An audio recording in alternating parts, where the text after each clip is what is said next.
3 seconds, that's how long it took a trained German soldier to work the bolt on his Kar98k rifle between shots. 3 seconds to pull back the bolt handle, eject the spent cartridge, chamber a new round, push the bolt forward, lock it down, and acquire the target again. The American soldier didn't need those 3 seconds. He pulled the trigger again, and again, and again. 8 rounds as fast as he could squeeze, with no manual action required between shots. 3 seconds doesn't sound like much. In a firefight, it was the difference between life and death. The M1 Garand was the first semi-automatic rifle to be adopted as the standard infantry weapon of any major military power. When American soldiers landed in North Africa in 1942, they carried a weapon that their enemies simply could not match. The Germans had the Kar98k, the Japanese had the Arisaka, the British had the Lee Enfield. All of them were bolt-action rifles, designs that dated back to the previous century. The Americans had the future.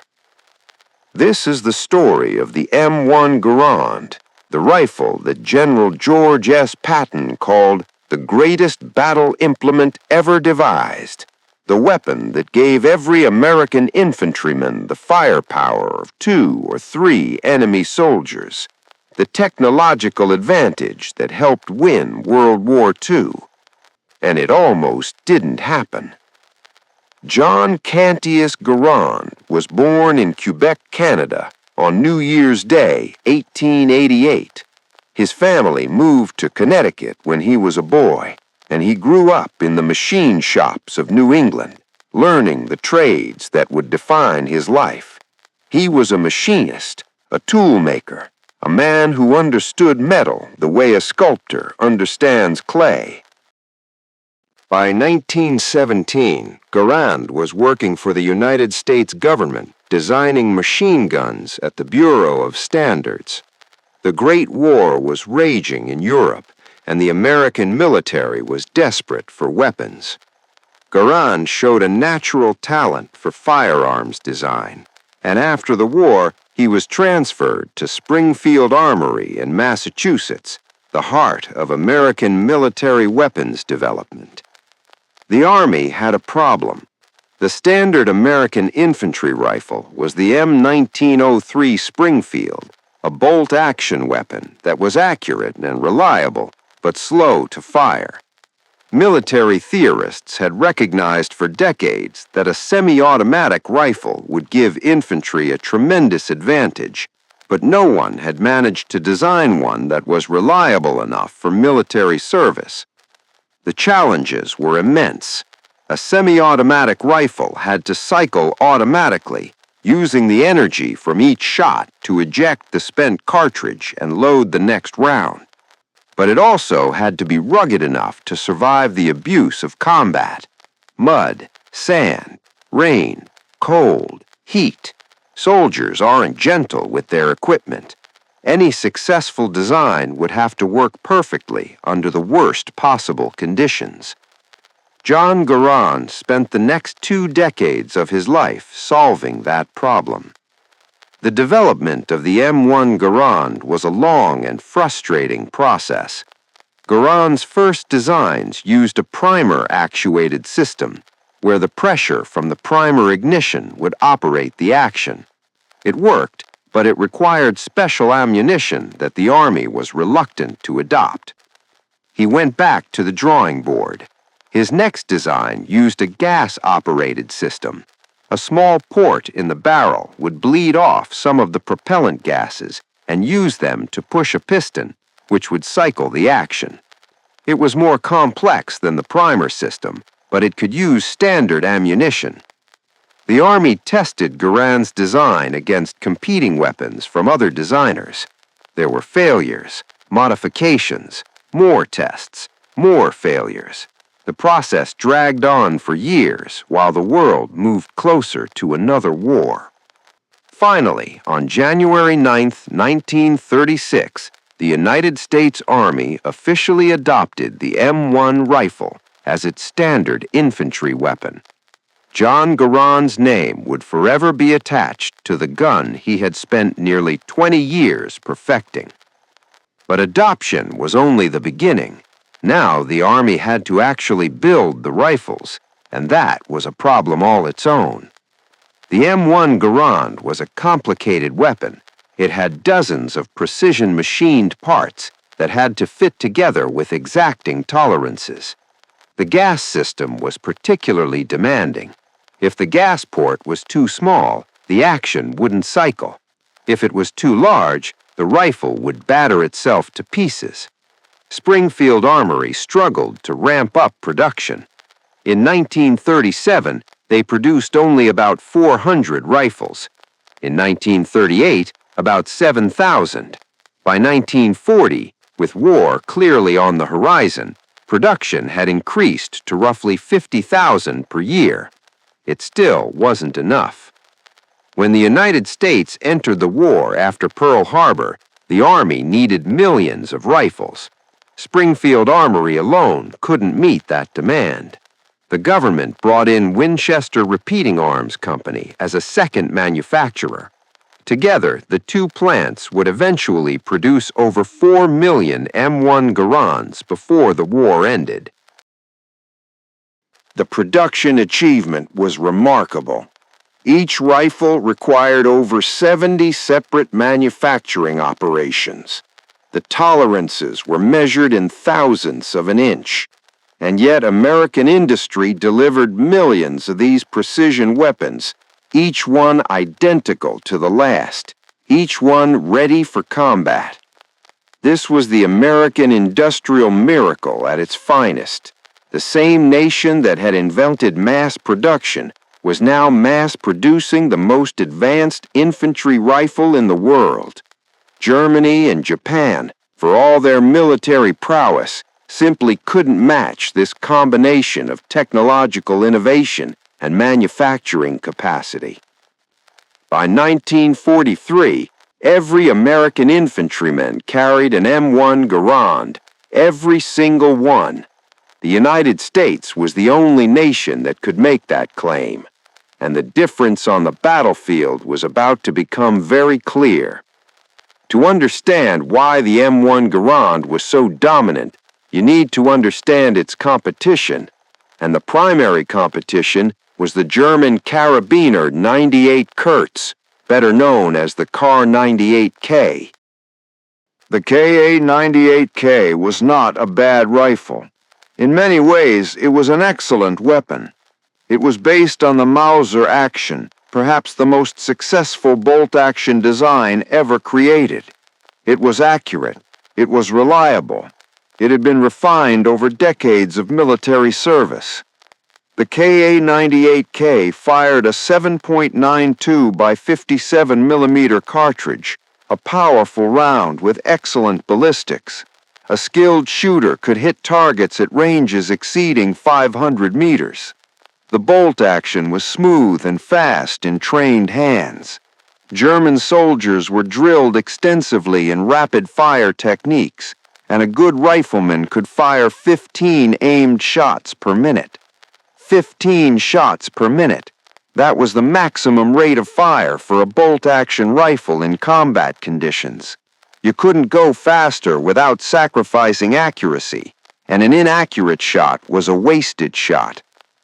The M1 Garand could fire 40 aimed shots per minute, more than twice the rate of the Ka-98k. In a firefight, that difference was devastating. Let's break down the technical specifications. The M1 Garand weighed 9.5 pounds, about the same as the Kar98k. It fired the .3006 Springfield cartridge, a round comparable in power to the German 7.92 millimeter. Both rifles had similar effective ranges, roughly 500 meters in trained hands. The critical difference was the action. The Kar98k required the shooter to manually cycle the bolt between every shot, pull the trigger, work the bolt, acquire the target, pull the trigger again. Each cycle took time and required the shooter to take his eyes off the target. The M1 Garand did all of that automatically. Pull the trigger, the rifle fires, the gas system cycles the action, a fresh round chambers, pull the trigger again. The shooter never has to take his eyes off the target. He never has to move his hands from the firing position. The psychological effect was as important as the tactical one. An American soldier knew he could fire 8 times before reloading. He knew his rifle would respond instantly every time he pulled the trigger. That confidence made him more aggressive, more willing to advance under fire. A German soldier knew that every shot committed him to 3 seconds of vulnerability.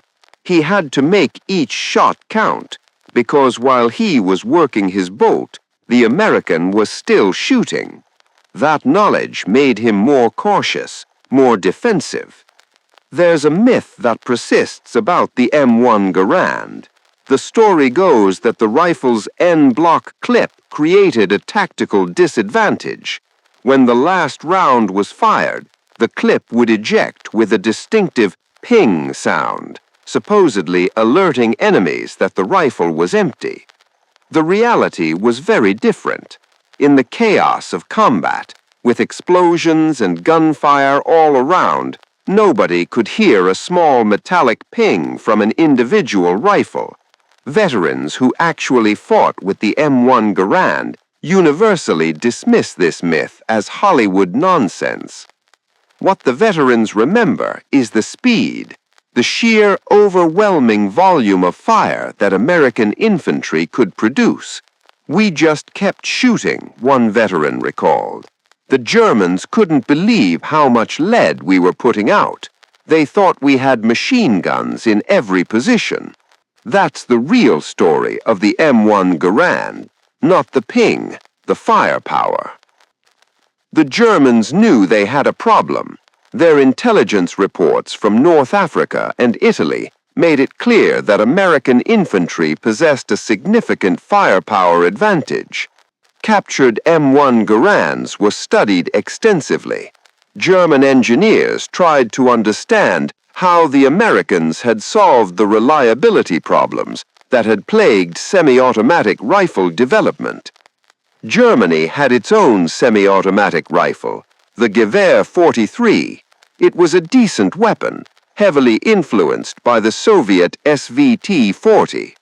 But the G43 was never produced in sufficient numbers to replace the Kar98k. By 1945, perhaps 500,000 had been manufactured, compared to over 4 million M1 Garands. The G43 also had reliability issues that the M1 Garand had largely overcome. The gas system was more susceptible to fouling. The action was less tolerant of mud and debris. German soldiers who received G43s often preferred their old Kar98ks, which at least could be counted on to work. Germany's real answer to the American firepower advantage was the assault rifle. The ST-44, introduced in 1944, was a revolutionary weapon that combined the firepower of a submachine gun with the range of a rifle. It would influence military small arms design for the next century. But the ST-44 came too late and in too small numbers to change the outcome of the war. Only about 400,000 were manufactured. By the time it reached the front lines, the war was already lost. The M1 Garand had won. The statistics tell part of the story. American infantry units consistently outperformed their opponents in firefights, producing more casualties per engagement than any other major combatant. Studies conducted during and after the war attributed this primarily to the superior rate of fire provided by the M1 Garand. In Normandy, the advantage was particularly stark.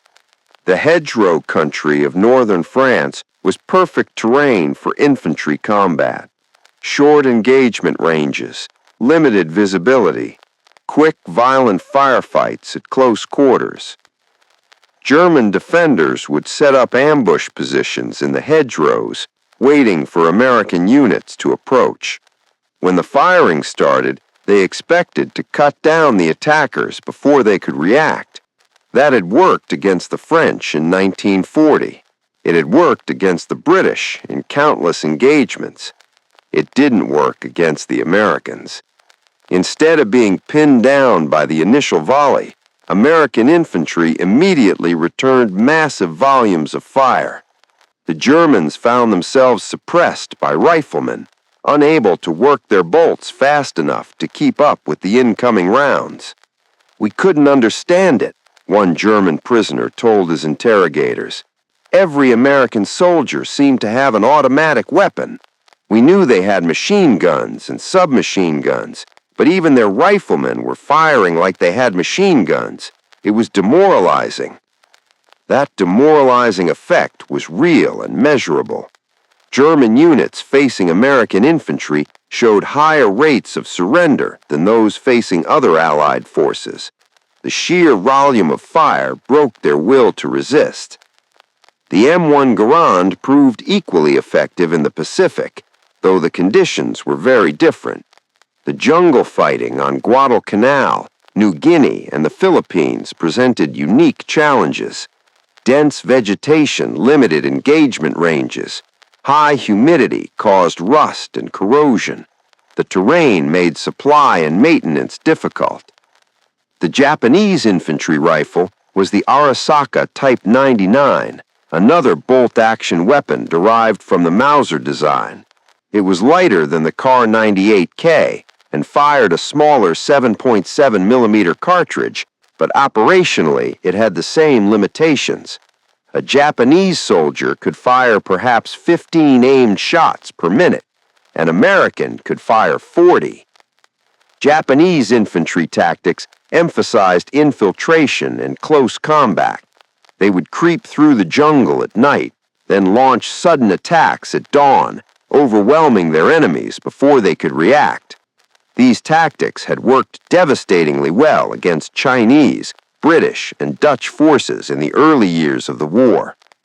Against American infantry with M1 Garands, the banzai charges were suicidal. Marines on Guadalcanal described Japanese attacks that simply dissolved under the volume of fire.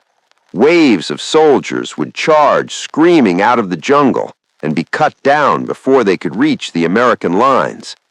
"They just kept coming," one Marine veteran remembered. "And we just kept shooting. The Garand never let us down. I must have fired 100 rounds that night, and the rifle worked perfectly every time." The M1 Garand's reliability in the Pacific was remarkable. Despite the humidity, the salt air, the mud and sand, the rifles kept working.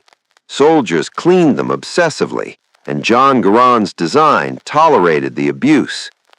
By 1944, the American advantage in infantry firepower had become impossible to ignore. German military intelligence produced report after report documenting the problem. The American infantryman could produce twice the sustained fire of his German counterpart. In close combat, that advantage was even more pronounced. German officers complained in their reports that American units were difficult to pin down. Standard fire and movement tactics, where one group provides suppressing fire while another advances, didn't work the same way against Americans. The suppressing group would itself be suppressed by return fire before it could achieve its objective. Field Marshal Erwin Rommel, writing about his experiences in North Africa and Normandy, noted that American infantry was better equipped than any army in history. He singled out the M1 Garand as a particular advantage, noting that it gave every American rifleman the firepower that German soldiers could only achieve with submachine guns. The German response was to emphasize crew-served weapons, machine guns, mortars, artillery. If they couldn't match American rifle fire, they would overwhelm it with heavier weapons. This approach worked to some extent, but it made German infantry dependent on their support weapons in a way that American infantry was not. An American rifle squad could function effectively even when separated from its support weapons. A German rifle squad without its MG-42 was significantly weakened. This gave American infantry a flexibility that their opponents lacked. The Battle of the Bulge in December 1944 put the M1 Garand to its ultimate test. German forces launched a surprise offensive through the Ardennes forest, hoping to split the Allied armies and force a negotiated peace. American units were caught off guard, outnumbered, and in many cases surrounded. What saved them, in many cases, was firepower. Small American units, cut off from supply and reinforcement, held out against much larger German forces because they could produce more fire per man than their attackers. The M1 Garand was reliable even in the freezing conditions of that terrible winter, and its rate of fire allowed desperate defenders to hold positions that would have been overrun if they had been armed with bolt-action rifles. The defense of Bastogne is the most famous example. The 101st Airborne Division was surrounded by German forces and running low on ammunition. When asked to surrender, General Anthony McAuliffe famously replied, "Nuts." His men held the town until relieved, their Garands giving them the firepower to repel repeated German attacks. After the Bulge was contained, American forces pushed into Germany itself. The M1 Garand proved just as effective in the final battles of the war. Urban fighting in Cologne, Aachen, and other German cities favored the fast-shooting American riflemen. German defenders found themselves outgunned at every turn. By May 1945, Germany had surrendered. The M1 Garand had been carried by American soldiers from North Africa to Berlin, from Normandy to the heart of the Reich. It had fired millions of rounds, killed uncounted enemy soldiers, and helped win the war in Europe. General George S. Patton was not a man who gave praise lightly. He demanded excellence from his soldiers and his equipment. He had no patience for anything that didn't work perfectly. About the M1 Garand, Patton wrote, "In my opinion, the M1 rifle is the greatest battle implement ever devised." Coming from one of history's most successful military commanders, that endorsement carried enormous weight. Patton understood what made the Garand special. It wasn't just the rate of fire, though that was important. It was the total package, the reliability, the accuracy, the ruggedness, the way it multiplied the effectiveness of every soldier who carried it. Other generals agreed. Dwight Eisenhower praised the Garand in his post-war memoirs.